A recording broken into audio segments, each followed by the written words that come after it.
दोस्तों, एशिया की तारीख मुग़लों के बग़ैर अधूरी है, जिन्होंने 300 साल से भी ज़्यादा अरसा बरसग़ीर पर हुक्मरानी की। बाबर, अकबर और शाहजहां से लेकर बहादुर शाह ज़फ़र तक कई हुक्मरानों ने बरसग़ीर पर राज किया, लेकिन कई सवाल आज भी तारीख से गायब हैं। आखिर मुग़ल बरसग़ीर क्यों आए थे? मुग़लों ने बरसग़ीर में अपना राज कैसे कायम किया? राजपूतों और मराठाओं के रहते मुग़लों ने बरसग़ीर पर इतने लंबे अरसे तक हुक्मरानी कैसे की? इसके बारे में थोड़ा डिटेल से समझते हैं। दोस्तों, अगर बाबर बरसग़ीर ना आता तो बरसग़ीर में लाल किला, ताज महल जैसी यूनिक आर्किटेक्चर ना देखने को मिलती। बाबर का असल नाम ज़हीरुद्दीन मोहम्मद था। बाबर की पैदाइश 14 फरवरी 1483 को फरजाना में हुई। फरजाना आज के दौर में उज़्बेकिस्तान कहलाता है। बाबर को तैमूर और चंगेज़ खान से भी मिलाया जाता है। 12 साल की उम्र में ही बाबर ने तख्त संभाल लिया, लेकिन ये बात बाबर को के चचा और बाकी रिश्तेदारों को पसंद ना आई और उन्होंने बाबर को तख्त से हटाने की साजिशें शुरू कर दी। इस ज़माने में बाबर को ये पता चल चुका था कि अगर मुझे अपनी हैसियत बरकरार रखनी है तो मुझे बहुत सा ख़जाने की ज़रूरत होगी, और सब ये जानते थे कि बरसग़ीर से ज़्यादा ख़जाना और कहीं नहीं हो सकता। इस ज़माने में लोग बरसग़ीर को सोने की चिड़िया कह के पुकारते थे। 1525 में बाबर ने बरसग़ीर पर हमले की तैयारियां शुरू कर दी और इसके बाद उसने बरसग़ीर का रुख किया। इस वक्त बरसग़ीर पर लोदी ख़ानदान का बादशाह इब्राहिम लोदी का राज था। इब्राहिम लोदी बहुत सख्त मिजाज था। उसे कुर्सी से हटाने के लिए उसके चचा और पंजाब के गवर्नर दौलत खान ने एक प्लान बनाया और काबुल से बाबर को बरसग़ीर आने का पैगाम दिया। बाबर को तो जैसे इसी मौके का इंतज़ार था, उसने फ़ौरन अपनी फ़ौज के साथ भारत का रुख कर लिया। 15 दिसंबर 1525 को उसने सिंधु नदी पार की। बाबर के पास सिर्फ 12,000 की फ़ौज थी। सिंधु नदी को पार करते ही बाबर ने पंजाब को फतह करना शुरू कर दिया।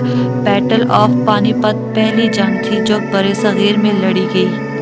पानीपत की जंग में गन पाउडर का इस्तेमाल किया गया था। बाबर खुद भी एक कमांडर था, उसे जंग का अच्छा खासा तजुर्बा था। बाबर बहुत बहादुर था। आज भी अफ़गानिस्तान और उज़्बेकिस्तान में इसे एक शानदार जंगजू माना जाता है।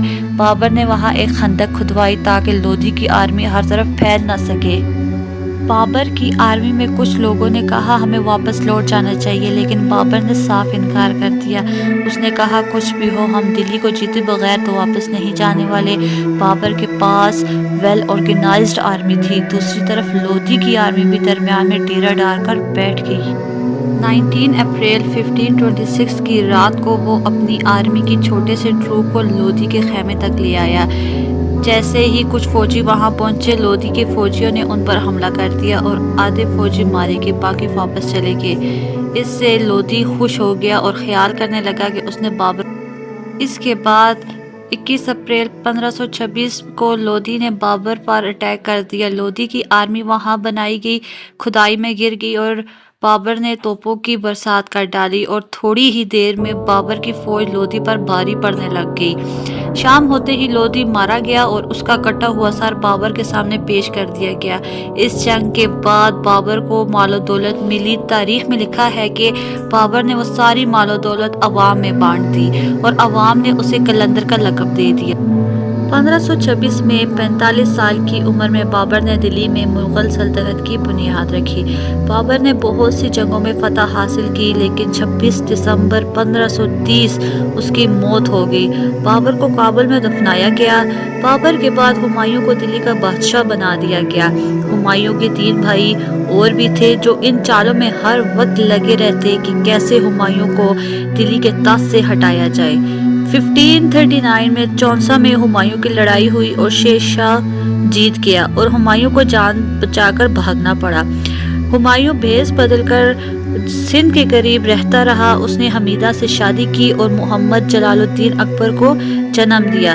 15 साल तक हुमायूं अपनी फौज को तैयार करता रहा और उसने दोबारा दिल्ली पर हमला कर लिया और दिल्ली पर दोबारा अपना कब्जा जमा लिया। लेकिन कुछ अरसे बाद सीढ़ियाँ चढ़ते वक्त उसका पाँव फिसल गया और उसकी मौत हो गई।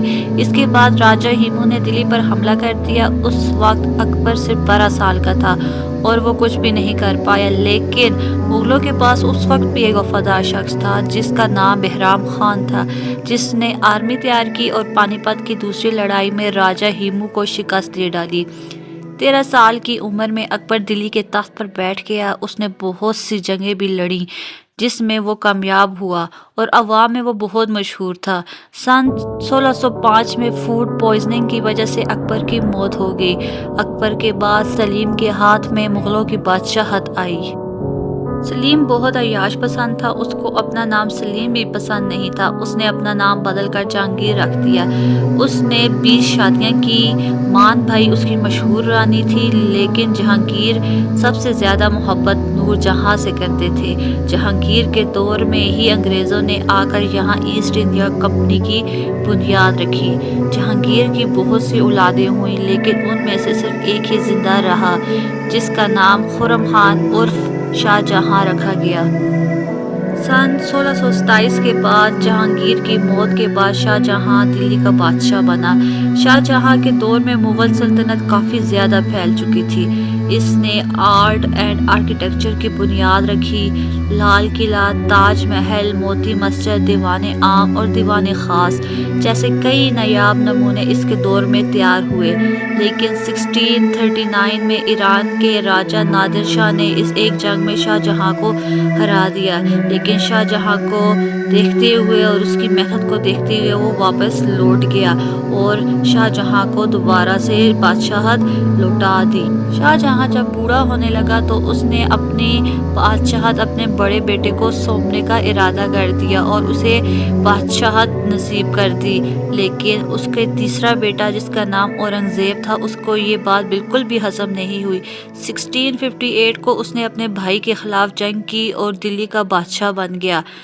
بادشاہ بنتے ہی اورنگزیب نے اپنے باپ شاہ جہاں کو آگرہ 1707 میں ایک جنگ میں زخمی ہونے کی وجہ سے اورنگزیب دم توڑ گیا۔ اس کے بعد کئی مغل بادشاہ آئے اور چلے گئے، لیکن کسی میں بھی بادشاہوں جیسی بات نہیں تھی۔ 1707 سے لے کر 1712 تک بہادر شاہ ظفر نے راج کیا۔ اس کے بعد کئی مغل بادشاہ آئے، لیکن بار بار بدلتے گئے۔